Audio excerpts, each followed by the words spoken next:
Une fois l'acquisition conclue, il faut intégrer et consolider le nouvel actif qu'on a pris en charge.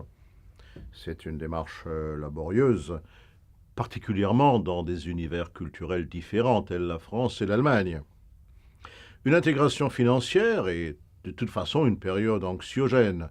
Le changement n'est jamais accepté de gaieté de cœur. Il est toujours subi avec l'appréhension et des résistances. Le rachat d'une entreprise et même l'alliance vont générer de nouveaux challenges interculturels, car sur bien des plans, nous avons des comportements antinomiques. Concernant les formes de pouvoir, tout d'abord. En France, nous connaissons une centralisation relativement forte, alors qu'en Allemagne, l'autorité est décentralisée, qui plus est consensuelle, voire même collégiale. Concernant la préparation d'une décision, ensuite, en France, nous mesurons les principaux paramètres incidents d'un projet et si ceux-ci sont validés à 80%, on se lance, considérant que s'il y a un problème, l'intelligence des opérateurs font qu'en cours de route, on les réglera au fur et à mesure. Mais en Allemagne, sécurité oblige, on pratique une validation à 100% de tous les éléments d'un projet. Et on vise une sécurisation absolue de toutes les décisions. La notion de rationalité limitée acceptée par les Américains est rejetée complètement. Donc toutes les décisions vont prendre beaucoup de temps. Concernant maintenant la permanence des décisions en France, on considère que si un nouveau paramètre peut altérer une décision, un nouvel éclairage, comme il se dit. Le principe darwinien veut qu'on réoriente la décision elle-même. Il faut être flexible. En Allemagne, par contre, une fois qu'une décision est prise, on n'y touche plus. Nonobstant tout nouvel avantage ou contrainte. Et concernant la pratique du changement en entreprise en France, lorsqu'une activité ou un département est menacé, on n'hésitera pas, à titre préventif, à le restructurer, éventuellement à le fermer. En Allemagne, il est interdit de procéder de la sorte. Et il est difficile de sortir de la logique curative, à savoir que on ne peut restructurer ou fermer un département que s'il est dans le rouge. Au plan de la communication, en France, elle est passablement verbale, alors qu'en Allemagne, elle doit être absolument écrite. Concernant la gestion des conflits, enfin, en France, on a une approche très soft, diplomatique de la gestion des problèmes et de la résolution des conflits. En Allemagne, on n'hésite pas à aller à l'affrontement.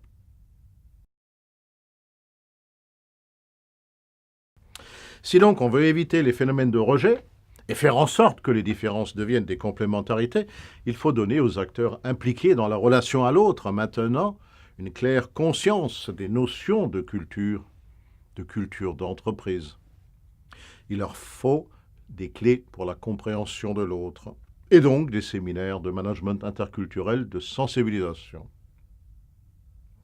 Pour l'ensemble des acteurs de l'entreprise, il s'agira de comprendre les mécanismes de décision pour pouvoir faire valoir ses idées, organiser la collaboration et optimiser les réunions de travail, s'adapter aux méthodes de travail de l'autre, l'organisation du travail, la gestion du projet, la planification, d'optimiser la communication en intra et de construire un véritable esprit d'entreprise.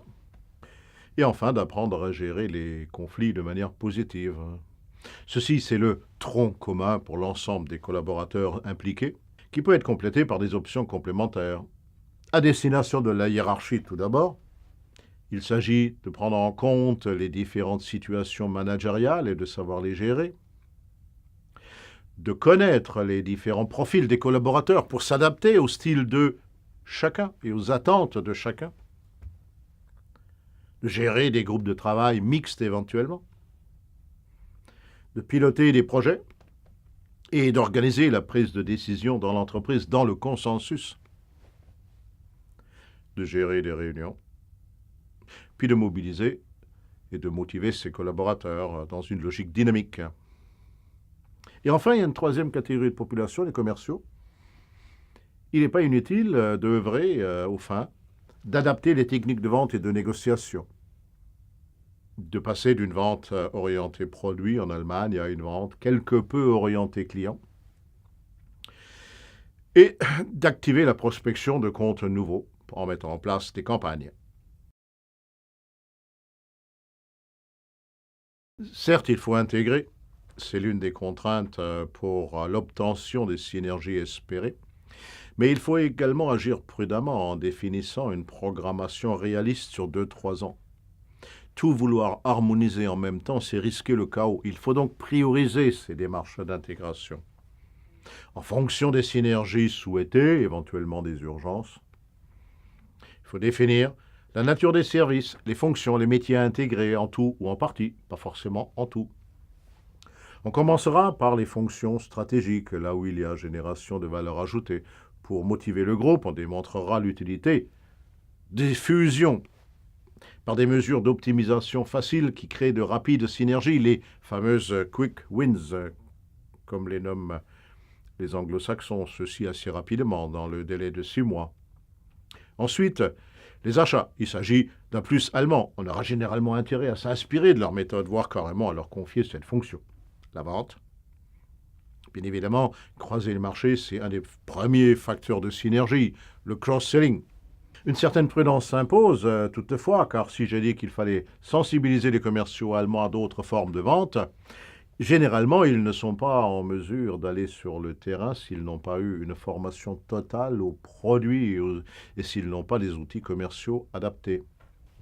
Ceci veut dire, bien évidemment, que les outils commerciaux doivent être en allemand, eux aussi, particulièrement structurés au plan technique. Concernant les autres fonctions de l'entreprise dans lesquelles on interfère, à la fois dans des jeux de pouvoir et dans les mandats des hommes, l'intervention devrait être très circonspecte et progressive. Sont concernés la R&D, la production, l'informatique, la gestion, les services logistiques. Enfin, sur le plan des ressources humaines, il faudra être très retenu car les systèmes sociaux et la motivation individuelle des hommes sont tellement différents d'un pays à l'autre qu'il est littéralement impossible de toucher à la question et de générer des rapprochements sans générer des conflits. En résumé, pour réussir une opération de croissance externe, il faut, comme partout, définir une vision, avoir une stratégie claire, définir une entreprise cible avec laquelle il y aura de véritables synergies, conduire une due diligence approfondie avec une valorisation réaliste, une contractualisation exhaustive et éventuellement un pacte d'actionnaires. Prendre en compte les différences interculturelles et assurer des formations sur ce plan et enfin définir un plan d'intégration avec des priorités et un timing raisonnable.